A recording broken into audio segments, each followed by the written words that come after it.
Bonjour à tous, que vous soyez ici à Lorient ou à distance. Je voulais tout d'abord remercier les organisateurs qui nous ont donné l'occasion de nous réunir pour échanger sur cette matière très riche qu'est l'inscription maritime. Alors, j'étais très embarrassée malgré tout par votre invitation, puisqu'en fait, beaucoup de choses ont été dites et écrites par Thierry Sozo pour ce qui concerne les gens de mer de Marennes et de la Seudre. Donc, je vais vous livrer plutôt mon sentiment d'archiviste sur ces archives et puis sur les sources complémentaires qui existent. Archives dont j'ai écrit en titre qu'elles étaient à la croisée des publics et je vous expliquerai pourquoi. Voilà.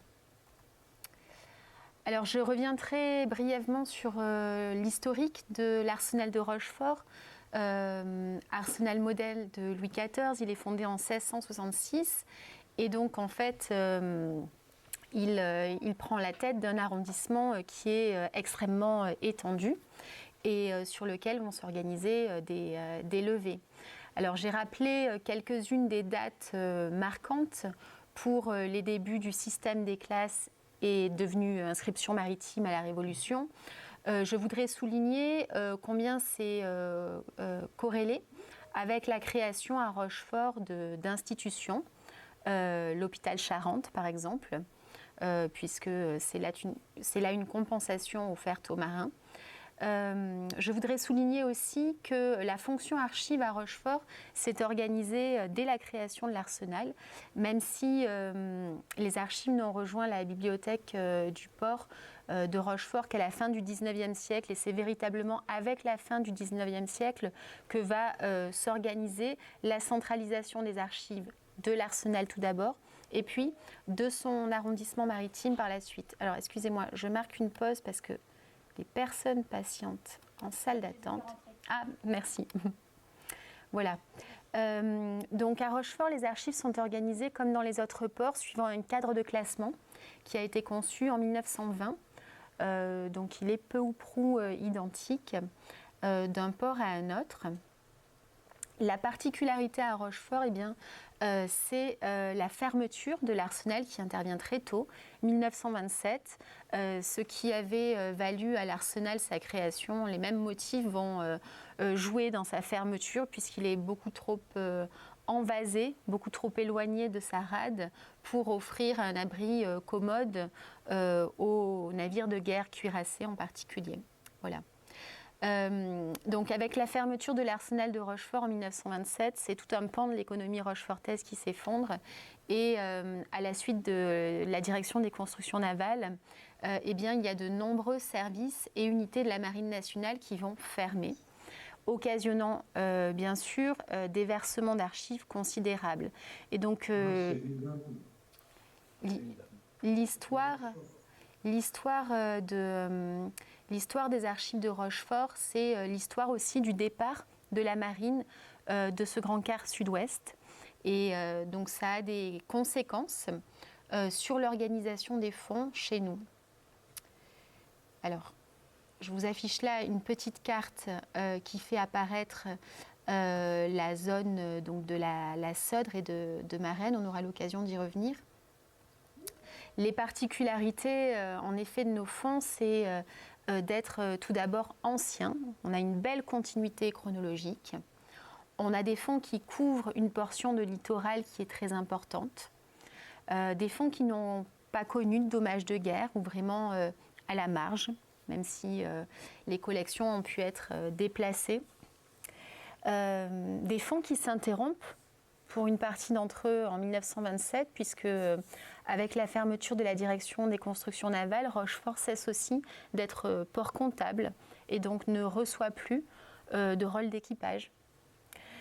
Des versements massifs et non triés qui nous sont arrivés en 1927, mais surtout dans les années 80 à 2000. 1983, c'est la fermeture de l'hôpital maritime de Rochefort, c'est une très grande institution. 1989, la suppression de l'arrondissement maritime. Et 2002, enfin, le départ du centre-école de l'aéronautique navale. Tout ça va occasionner des versements en nombre important. Et donc ces archives vont être déménagées à plusieurs reprises. Je suis passée très vite sur la chronologie, mais elles n'ont rejoint le bâtiment que nous occupons actuellement qu'en 1986. Voilà. Ce bâtiment, j'ai eu l'occasion de le dire pendant la pause méridienne, avait de la place. Et c'est la raison pour laquelle ont été déposées à Rochefort des archives centrales de la marine sur lesquelles j'aurai l'occasion de revenir. Alors aujourd'hui, j'en viens à notre organisation actuelle. Nous sommes une petite équipe d'une douzaine de personnes. Nous avons la chance d'avoir un enseignant détaché en service éducatif. Et donc nous conservons quelques 7 km linéaires d'archives, 25 000 ouvrages, 600 titres de périodiques. Les collections continuent de s'enrichir par les versements, les dons pour les archives, mais également par les acquisitions pour notre bibliothèque, qui est vraiment une bibliothèque patrimoniale et d'études, de référence sur le monde maritime et naval pour le sud-ouest de la France, mais aussi pour le premier empire colonial qui avait des relations étroites avec l'arsenal de Rochefort. Et donc pour vous donner quelques chiffres une fois encore, nous recevons 800 à 900 lecteurs par an qui font déplacer 4-5 000 cartons, hein, selon les années.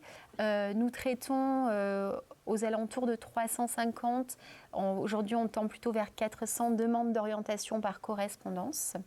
Beaucoup aboutissent à des demandes de reproduction désormais.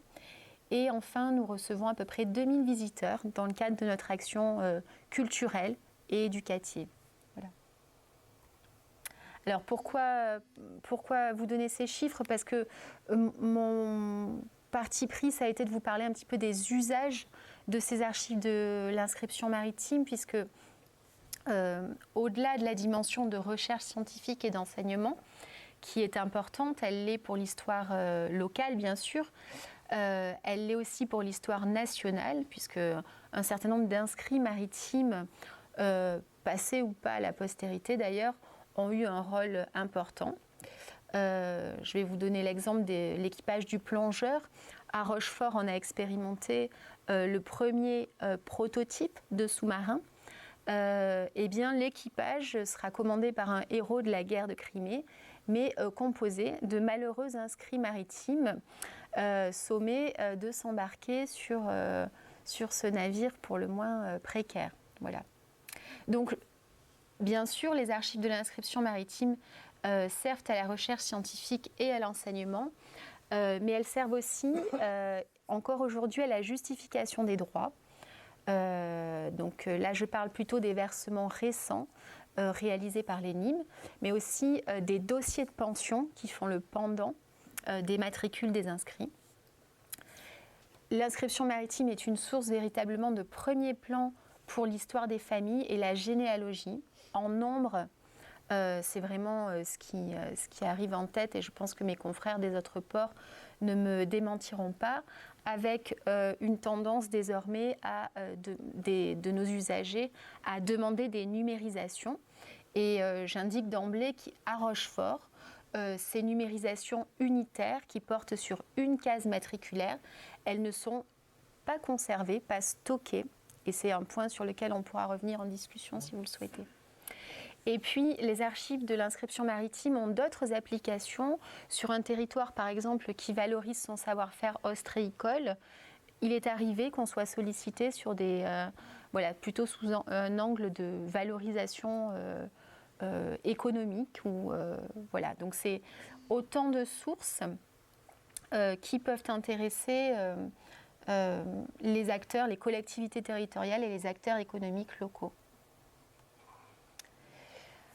Donc je l'ai indiqué en introduction, les archives de l'inscription maritime à Rochefort obéissent à la même organisation que dans les autres ports. Donc elles sont réunies en série P.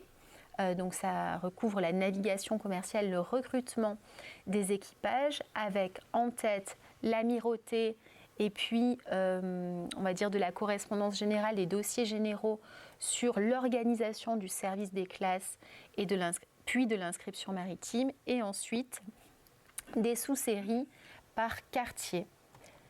Et donc, les archives pour le quartier de Marennes et la Seudre, qu'a utilisé notamment Thierry Sauzot dans sa recherche, sont réunies dans la sous-série d'IP. Alors, Thierry Sauzot indique avoir dépouillé 36, je crois qu'il parle de 36 registres de matricules. En fait, il se donne des bornes chronologiques, il y en a davantage. Dans cette série, il y a également de la correspondance, il y a également d'autres types de documents que celles mobilisées pour ces travaux. Alors, je reviens un petit peu et pardon d'avance pour ceux d'entre vous qui êtes familiers de ces matricules d'inscrits, je reviens un petit peu sur ce qu'on y trouve. L'inscription maritime, ça consiste d'abord à enregistrer des hommes, des marins au sens le plus large, des personnes qui peuplent le littoral, mais aussi les cours d'eau. Ça, c'est une avancée du XVIIIe siècle. Les registres ont une présentation qui est relativement homogène. La clé, c'est véritablement le numéro de matricule de l'inscrit, même si celui-ci peut changer lorsqu'un inscrit change de quartier ou d'arrondissement.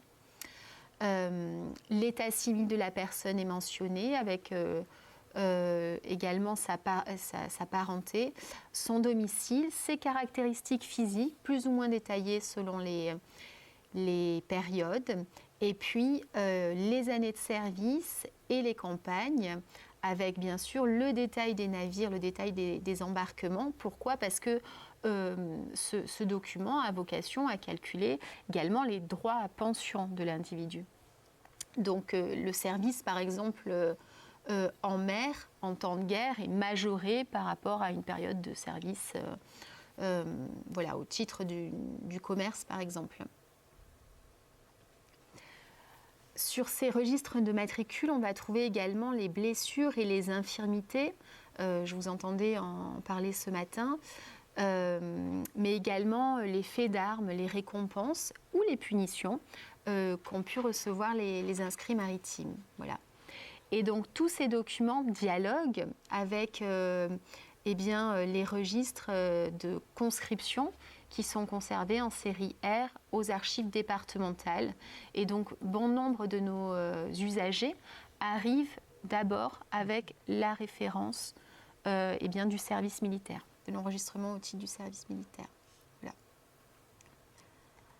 Alors, à côté de l'enregistrement des individus, il y a dans les archives de l'inscription maritime tout ce qui ressort de l'enregistrement des bâtiments, entendus comme les navires, les matricules de bâtiments, les registres d'armement, de désarmement, les rôles d'équipage et puis les registres d'entrée et sortie au port qui sont, en tout cas pour ce que j'observe à Rochefort, généralement moins complètes que ne le sont les matricules d'inscrits.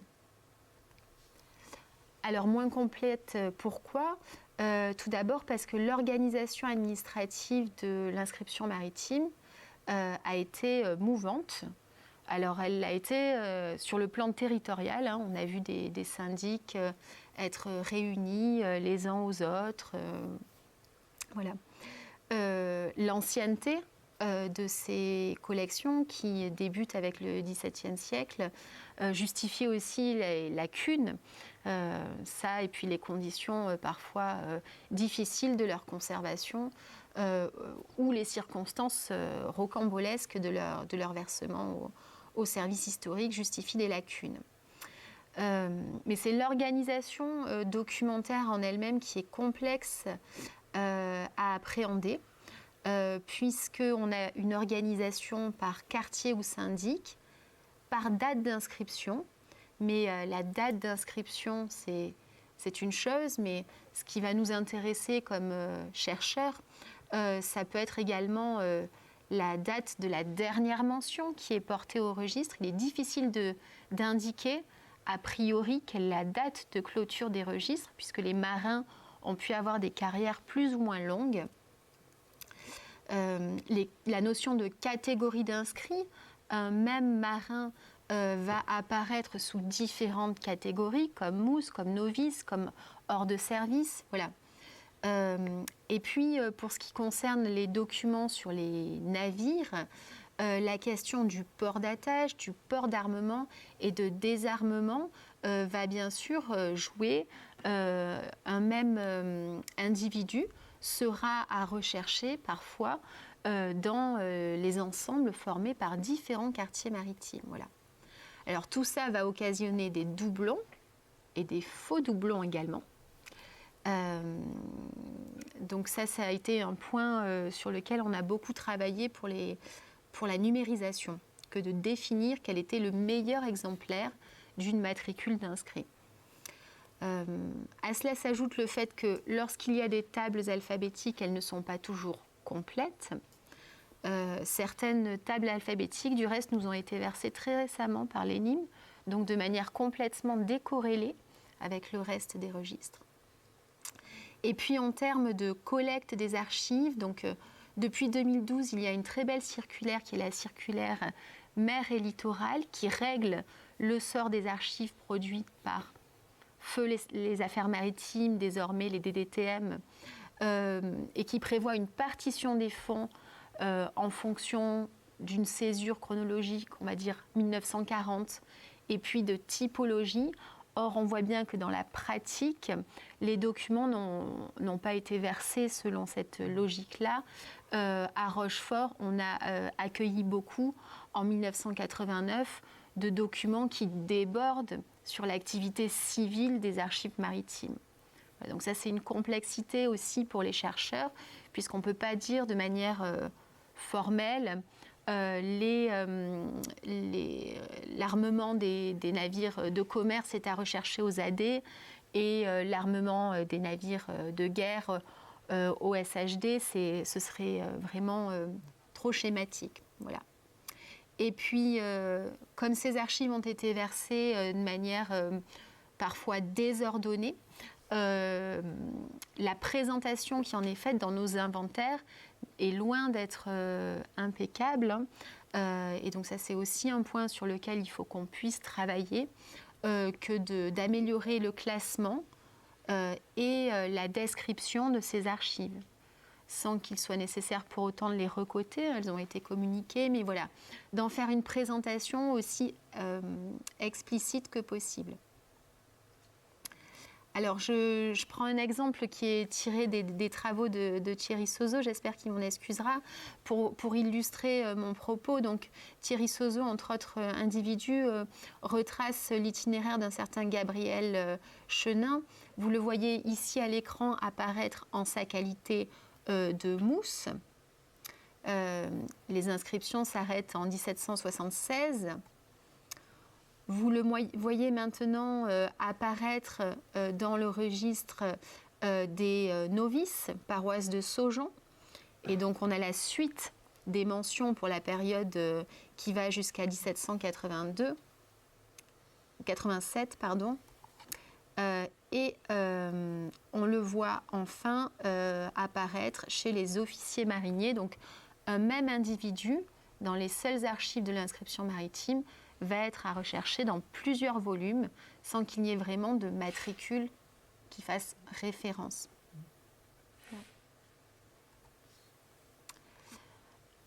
Alors, ces archives de l'inscription maritime nous ont beaucoup occupés depuis 2020 en particulier.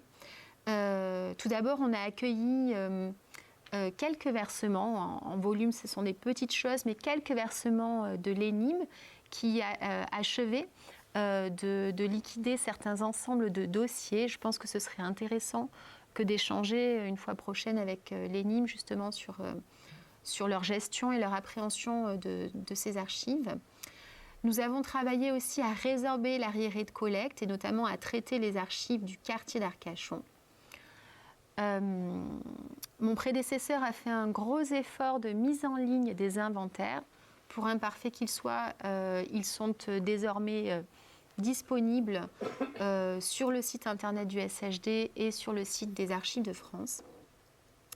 Et puis, donc plus récemment encore, nous avons fait des actions de valorisation. Alors, je reviendrai sur le partenariat avec les Archives de la Vendée, mais nous avons été sollicités par le cercle généalogique de l'ONIS, qui de sa propre initiative a entrepris de réaliser un dépouillement nominatif des matricules. Alors je ne parle plus là, bien sûr, de Marennes et la Seudre, mais c'est une initiative qui est intéressante et qui me paraît devoir être généralisée. Nous avons mis aussi les archives de l'inscription maritime à l'honneur de l'exposition Service national en 2020. Mais surtout, donc, nous avons beaucoup travaillé avec nos confrères vendéens sur un projet de numérisation, donc projet de numérisation ciblé sur les matricules des inscrits vendéens. Alors, pourquoi ce choix ? Le département de la Vendée a une politique de numérisation que je qualifierais de pan-vendéenne, donc s'intéresse à toutes les sources de son histoire, y compris au dehors.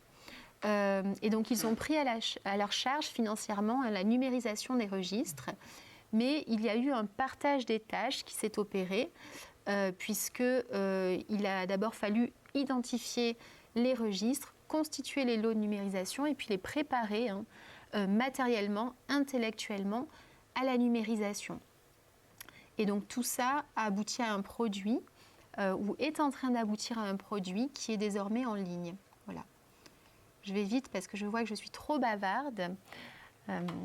Donc, à côté de ces archives de l'inscription maritime, il y a une multitude de sources individuelles, donc sur les gens de mer, avec cette difficulté toutefois à cibler la population, puisqu'il s'agit, on parlait aujourd'hui de Marennes et la Seudre, de cibler les individus dans ces sources, parce qu'ils ne sont pas nécessairement désignés par leur commune de naissance.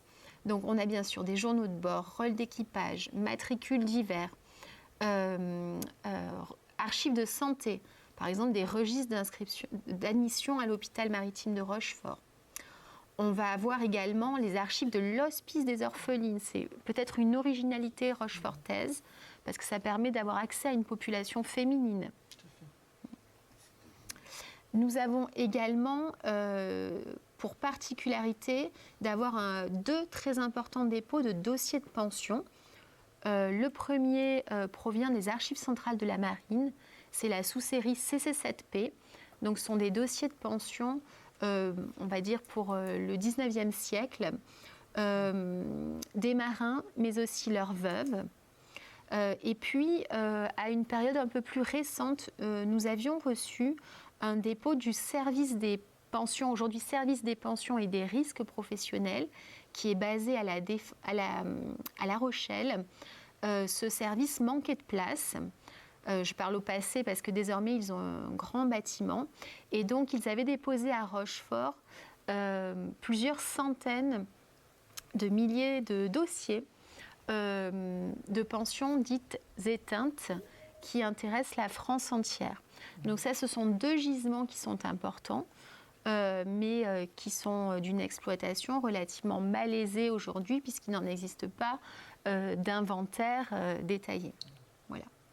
Je mentionne très rapidement le fait qu'au sein de la bibliothèque, il y a des choses de la réglementation des travaux universitaires qui déjà permettent d'aborder la question des gens de mer. Et j'en termine en vous montrant le produit du travail mené avec, si j'arrive à accéder à mon bandeau, hop, excusez-moi, du travail mené avec les archives de la Vendée. Donc, les archives de la Vendée ont pris grand soin de reclasser les matricules qui n'apparaissaient pas nécessairement dans l'ordre dans nos instruments de recherche. Et donc, ont mis en regard des descriptions que nous leur avons fournies, les images. Et donc, leur intention ou leur ambition c'est de solliciter des volontaires pour réaliser une indexation collaborative de ces documents. Voilà. Merci beaucoup. On peut y aller. Merci infiniment.